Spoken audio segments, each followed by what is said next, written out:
Hi, I'm Rick Kaler. Thanks for joining me. Well, financial New Year's resolutions are a common phenomenon this time of year, especially for anyone who really overdid their holiday spending. And who knows, the new year is going to bring a new batch of credit card bills. Probably one of the most common financial resolutions is I'm going to make a budget and stick to it.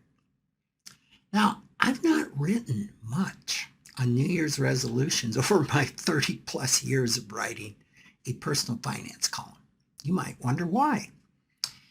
Well, because white knuckling any meaningful behavior change is rarely successful. For example, I go to a gym daily and have done so for the past 2 decades. Every February, the population swells from those who have purchased a gym membership and resolve to get in shape. By March, the attendance is usually back to normal. The most important step of changing any problematic behavior, especially a financial one, is become willing to admit that changing the behavior is important, that you are confident you can do it, and that you are ready to change. And those are three separate questions.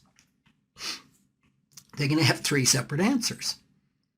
Ebenezer Scrooge in A Christmas Carol ticked those boxes and underwent a financial and emotional transformation after he heeded a warning from the ghost of Jacob Marley and received the guidance of the three ghosts that followed. Often, when we don't yet believe that a change is important or that we're ready to change, we're in some degree of denial.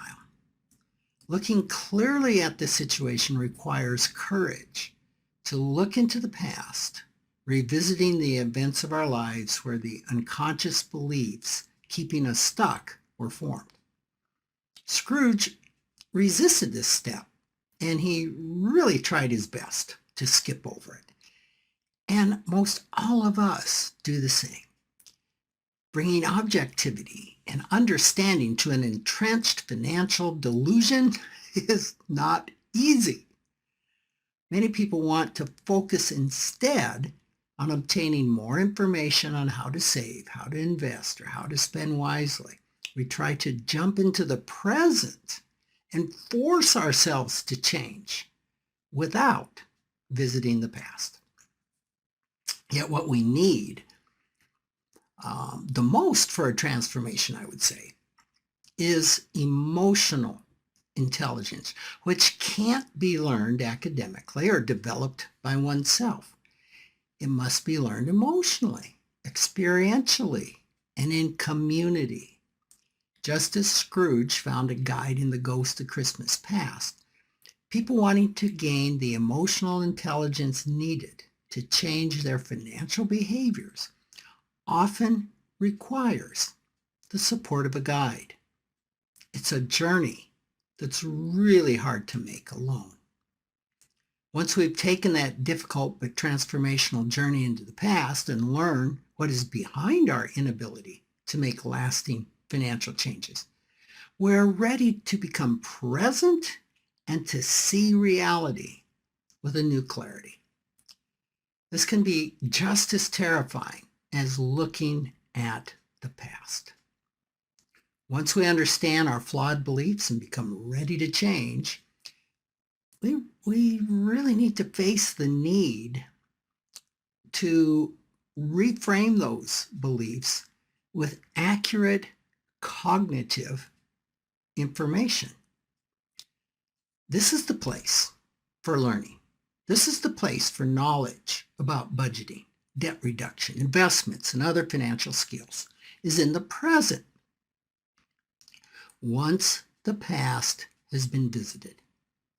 Scrooge's guide, The Ghost of Christmas Present, helped him negotiate the present and obtain this knowledge, more information. And our real-world guides, when it comes to finances, may include accountants, attorneys, financial planners, financial therapists, educational books, workshops, and with their help and guidance, we can begin to create a future that is consciously and deliberately planned, rather than trying to scold and bully ourselves into changing. The end product of Scrooge's really difficult journey with the three spirits was a transformed person full of joy and generosity and spirit. He experienced this transition because he had the courage and conviction to start the process. This New Year's, you could once again resolve to stick to a budget. Or instead, you might begin your own financial transformation more gently by allowing yourself to become curious about the events of the past that make such resolutions so hard to keep. Thanks for listening, and have a great New Year.